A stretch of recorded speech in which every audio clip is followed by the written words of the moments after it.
सिर्फ थोड़ी सी धूल भी आपके एयर सर्किट ब्रेकर यानी एसीबी के मैकेनिज्म को जाम कर सकती है और फिर उसके बाद आएगा फॉल्ट। या तो आपका एयर सर्किट ब्रेकर ट्रिप होगा ही नहीं या फिर आपका एसीबी बार बार ट्रिप होगा। दोनों ही कंडीशन में मुसीबत आपके लिए है। तो इससे कैसे बचा जाए यही हम इस वीडियो में बात करने वाले हैं। तो रिसेंटली हमें एक सब्सक्राइबर का कमेंट आता है कि सर हमारी एसीबी बार बार ट्रिप हो रही है, इसका कोई सॉल्यूशन जरूर बताएं। तो मैंने उसे बोला कि भाई अपनी जो एसीबी है पहले उसका पैनल जो है वो खोल के देखो। तो जैसे ही वो पैनल खोलते हैं अंदर क्या मिलता है, बहुत सारी धूल। एसीबी के जो कॉन्टेक्ट्स होते हैं वो बिल्कुल ब्लॉक होते हैं, उसका मैकेनिज्म जो होता है वो पूरा जाम होता है, वो सही से काम नहीं कर रहा होता है। तो इन चीजों से क्या पता लगता है? इन चीजों से साफ पता लगता है कि जो हमारी एसीबी है या उनकी एसीबी थी उसकी जो मेंटेनेंस थी उस मेंटेनेंस में बहुत ही लापरवाही बरती गई, यानी उस एसीबी की मेंटेनेंस जो है वो की ही नहीं गई। तो ये एक बहुत ही बड़ी लापरवाही होती है जो कि हमारे पूरे के पूरे सिस्टम को और जितने भी हमारे इलेक्ट्रिकल अप्लायंस लगे होते हैं उन सभी को कोलैप्स कर देती है।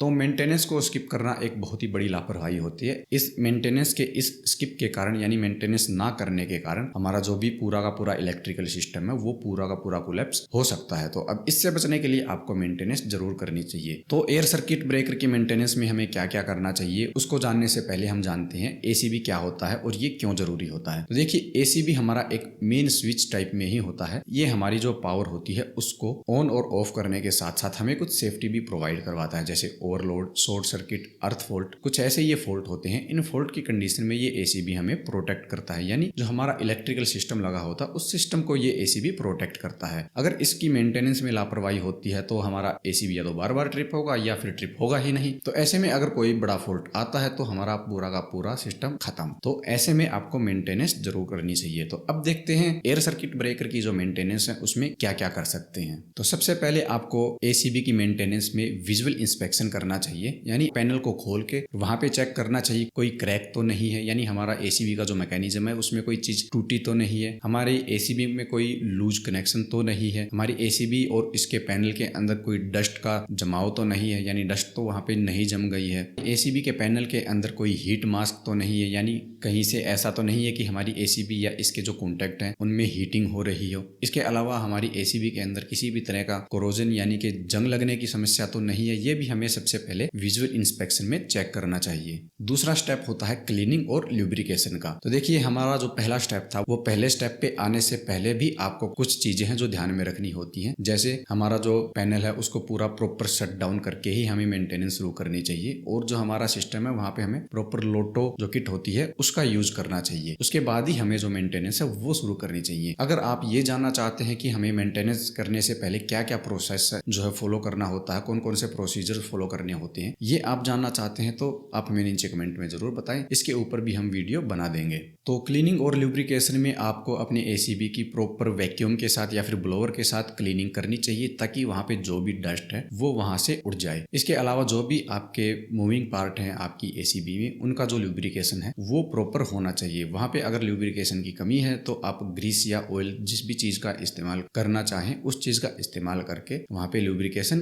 कर सकते हैं। इसके अलावा कहीं पे आपको अगर कोरोजन नजर आ रहा है आपकी एसीबी के अंदर तो वहां पे आप प्रॉपर केमिकल के साथ जैसे CRC यूज करते हैं उसका यूज करके उस कोरोजन को हटाना चाहिए। अगला स्टेप आता है जो हमारे एसीबी के कॉन्टैक्ट्स होते हैं उनकी इंस्पेक्शन करना और उनकी टेस्टिंग करना, क्योंकि ये स्टेप जो होते हैं वो हमारा बहुत ही जरूरी होता है। अगर हमारे जो ये कॉन्टैक्ट होते हैं वो सही से लगेंगे नहीं तो हमारी एसीबी में हीटिंग की, स्पार्किंग की ऐसी बहुत सारी समस्याएं देखने को मिल जाती हैं और ये समस्याएं होंगी तो हमारी एसीबी बार बार ट्रिप होगी या उसमें हीटिंग होने के साथ साथ जो हमारी एसीबी के कॉन्टैक्ट्स हैं वो जल जाएंगे। तो यहाँ पे हमें कॉन्टैक्ट चेक करने चाहिए कि हमारे कॉन्टैक्ट सही है नहीं है, कोई हीटिंग तो नहीं है उनके ऊपर या फिर किसी तरह का कोरोजन तो नहीं है। इसके साथ ही हमें जो कॉन्टैक्ट्स हैं यहाँ पे उनका जो अलाइनमेंट है वो भी चेक करना चाहिए कि हमारे कॉन्टैक्ट का अलाइनमेंट सही है कि नहीं है। अगर अलाइनमेंट सही नहीं होगा तो हमारे कॉन्टैक्ट एक दूसरे के अंदर फिट नहीं बैठ पाएंगे और फिट नहीं बैठेंगे तो वहां पे हमारा रेजिस्टेंस बढ़ेगा। रेजिस्टेंस बढ़ने के कारण हमारी जो हीटिंग है वो बहुत ही ज्यादा पैदा होगी जिससे हमारे कॉन्टैक्ट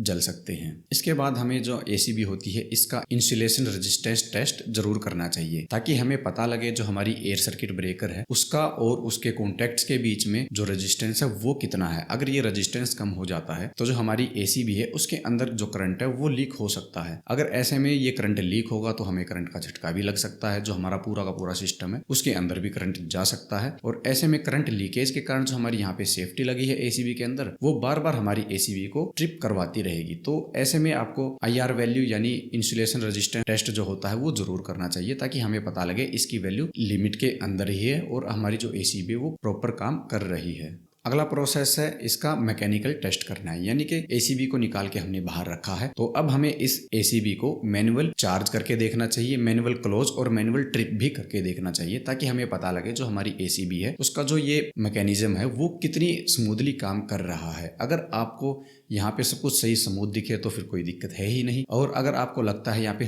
थोड़ी सी भी दिक्कत आ रही है तो तुरंत ही आपको अपने एसीबी के पूरे मैकेनिज्म को चेक करना चाहिए कि इसमें क्या गड़बड़ आ रही है और उसको तुरंत से तुरंत सोल्व करना चाहिए ताकि आपकी जो एसीबी है वो प्रॉपर काम करती रहे। इसके आगे हमें एसीबी के साथ इलेक्ट्रिकल परफॉर्मेंस टेस्ट भी करना चाहिए, जैसे कि इसका हाई पोट टेस्ट होता है यानी हाई पोटेंशियल टेस्ट होता है, वो हमें यहाँ पे इसका जरूर करना चाहिए। यहीं पे एसीबी की जो ट्रिपिंग सेटिंग होती है उन सेटिंग को भी हमें वेरीफाई करना चाहिए, यानी कि जो भी सेटिंग हमने यहाँ पे फिक्स की है उस सेटिंग के अनुसार ही जो हमारी एसीबी है वो ट्रिप हो रही है या नहीं हो रही, ये भी हमें टेस्टिंग जरूर करनी होती है। इसके अलावा एसीबी की ट्रिपिंग की जो टाइमिंग है वो भी हमें यहाँ पे वेरीफाई करना चाहिए। जैसे हमने सेट कर रखा है 1 सेकंड के अंदर हमारी एसीबी ट्रिप हो जानी चाहिए किसी भी फॉल्ट की कंडीशन में, तो ये टेस्टिंग भी हमें चेक करनी चाहिए कि जो हमारी एसीबी है वो 1 सेकंड में ही ट्रिप हो रही है या वो फिर ज्यादा टाइम ले रही है। अगर ज्यादा टाइम ले रही है तो आपको यहाँ पे फिर से दोबारा सेटिंग करनी पड़ेगी या फिर कैलिब्रेशन करनी पड़ेगी ताकि किसी भी फॉल्ट की कंडीशन में जो हमारी एसीबी है वो टाइमली ट्रिप हो जाए और जो हमारा इलेक्ट्रिकल का पूरा सिस्टम है वो सेफ रहे।